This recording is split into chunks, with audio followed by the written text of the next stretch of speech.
بسم اللہ الرحمن الرحیم. عزیز طلباء و طالبات، السلام علیکم ورحمۃ اللہ وبرکاتہ.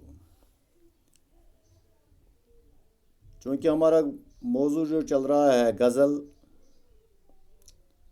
تو آج ہم فانی بدیوانی کی غزل پڑھنے جا رہے ہیں. لیکن سب سے پہلے فانی بدیوانی کی حالات زندگی اور شاعرانہ خصوصیات کے بارے میں جانکاری حاصل کریں.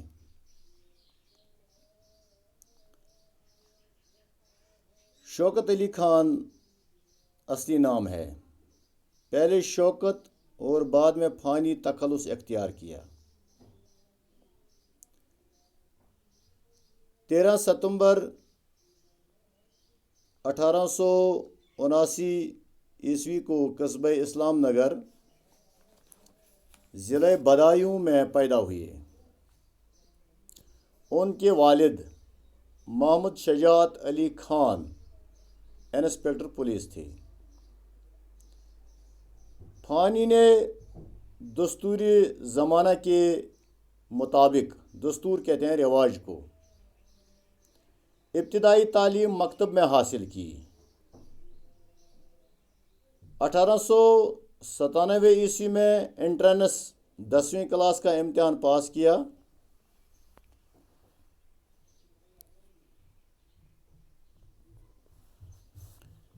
1901 میں بریلی کالج بریلی سے BA پاس کرنے کے بعد ملازمت اختیار کی. کچھ عرصہ تک مدرس رہے، یعنی ٹیچر. بعد میں ڈپٹی انسپکٹر مدارس ہو گئے، لیکن جلد ہی ملازمت ترک کر کے قانون کی تعلیم حاصل کرنے کے لیے MAO کالج، جو آج مسلم یونیورسٹی علی گڑھ کے نام سے جانی جاتی ہے، میں داخلہ لیا. یہاں سے 1908 میں LLB کی ڈگری حاصل کی. اس کے بعد لکھنؤ، آگرہ، اٹاوا، بریلی اور بدایوں میں وکالت کی. لیکن فانی کو وکالت سے دلچسپی نہ تھی، اس لیے اس پیشے میں انہیں کامیابی نصیب نہ ہوئی. 1932 میں مہاراجہ کشن پرساد شاد کی دعوت پر دربار سے وابستہ رہنے کے ساتھ ساتھ وہ حیدرآباد کے ماسٹر ہو گئے. فانی کے آخری ایام بڑی اسرت، تنگ دستی، اسرت کہتے ہیں غریبی کو، اور پریشانی میں گزرے. ان کی صحت روز بروز گرتی گئی. بالآخر 27 اگست 1941 کو وطن سے سینکڑوں میل دور حیدرآباد میں اس جہاں فانی کو الوداع کیا اور دیار گیر میں سپرد خاک ہوئی. دیار گیر کہتے ہیں گیر کے شہر میں، دیار کہتے ہیں شہر کو. تو اس سلسلے میں فانی کا ایک مقطع ان کی زندگی پر صادق آتا ہے.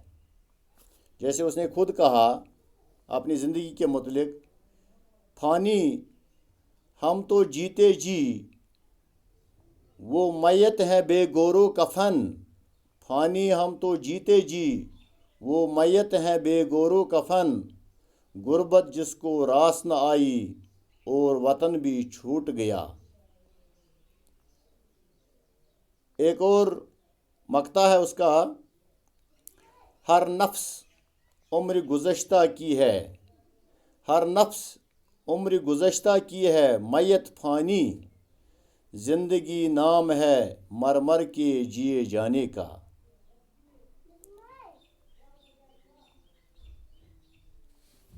شاعرانہ خصوصیات. فانی کو شاعری کا شوق بچپن ہی سے تھا. پہلی غزل 1890 میں، یعنی 11 سال کی عمر میں کہی. والد شاعری کے خلاف تھے، اس لیے فانی چھپ کر شعر کہتے تھے. وہ کسی استاد سے اپنے کلام پر اصلاح بھی نہ لے سکے، زیادہ تر کلام تلف ہو گیا، ضائع ہو گیا۔ جو کچھ بچا وہ باقیات فانی کے نام سے شائع ہوا۔ بعد میں ایک اور مجموعہ عرفانیات فانی کے نام سے منظر عام پر آیا۔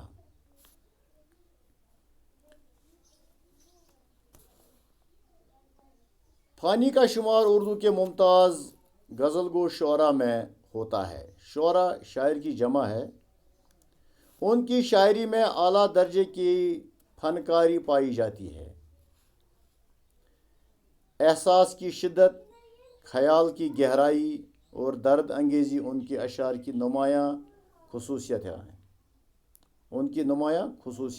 ہیں۔ یعنی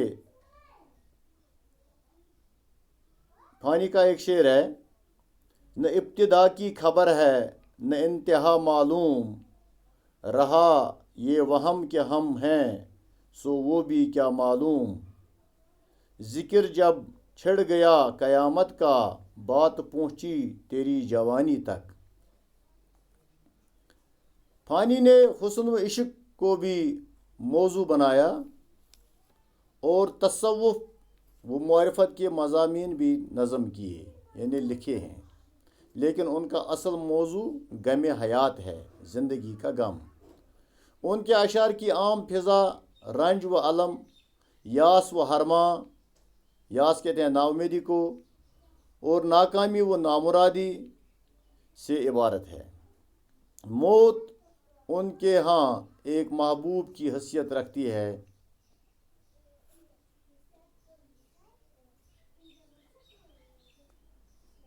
وہ اس سے اپنی زندگی کے سارے دکھوں کا علاج سمجھتے ہیں۔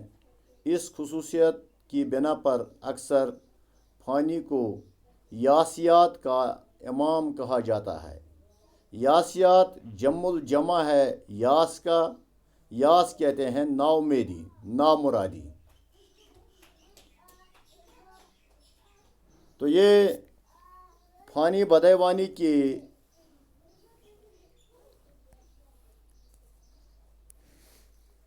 بارے میں ان کی حیات زندگی اور شاعرانہ خصوصیات کے بارے میں مختصر سا تعارف ہے۔ تو اس کے کچھ جو غزل ہے اس کے کچھ اشعاروں کی تشریح بھی یہاں میں کرنے جا رہا ہوں۔ آپ اپنی کتاب کے صفحہ نمبر 142 پر جائیے تو وہاں درج غزل کو اچھی طرح سے پڑھیے۔ دنیا میری بلا جانے، مہنگی ہے یا سستی ہے، موت ملے تو مفت نہ لوں، ہستی کی کیا ہستی ہے، آبادی بھی دیکھی ہے ویرانے بھی دیکھے ہیں، جو اجڑے اور پھر نہ بسے دل وہ نرالی بستی ہے، جان سی شے بک جاتی ہے ایک نظر کے بدلے میں، آگے مرضی گاہک کی ان داموں تو سستی ہے، جگ سونا ہے تیرے بغیر آنکھوں کا کیا حال ہوا، جب بھی دنیا بستی تھی اب بھی دنیا بستی ہے۔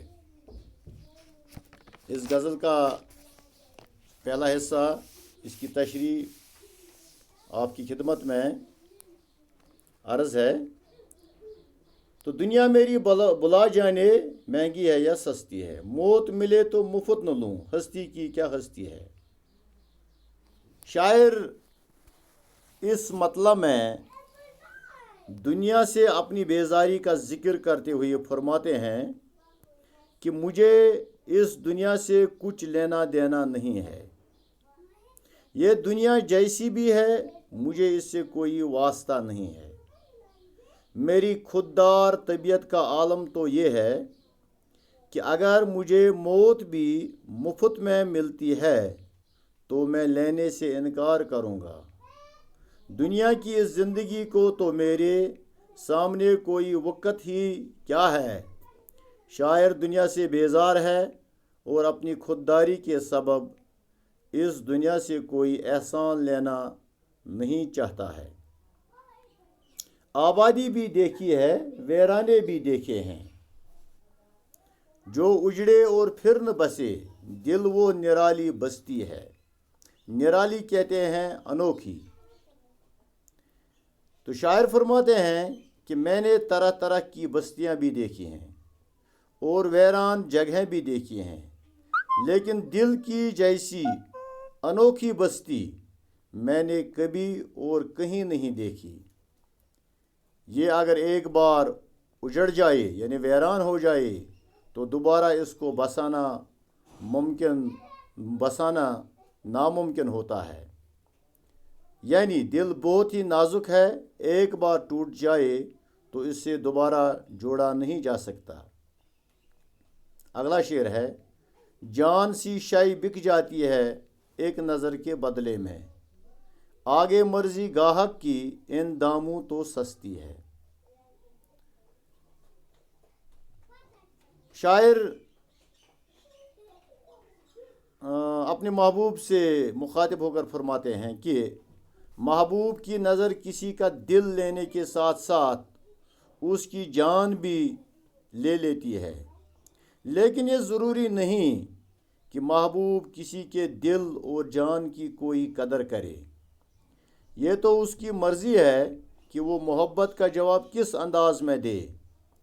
اس سے تو عاشق کی جان ایک نظر کے بدلے میں سستی معلوم ہوتی ہے۔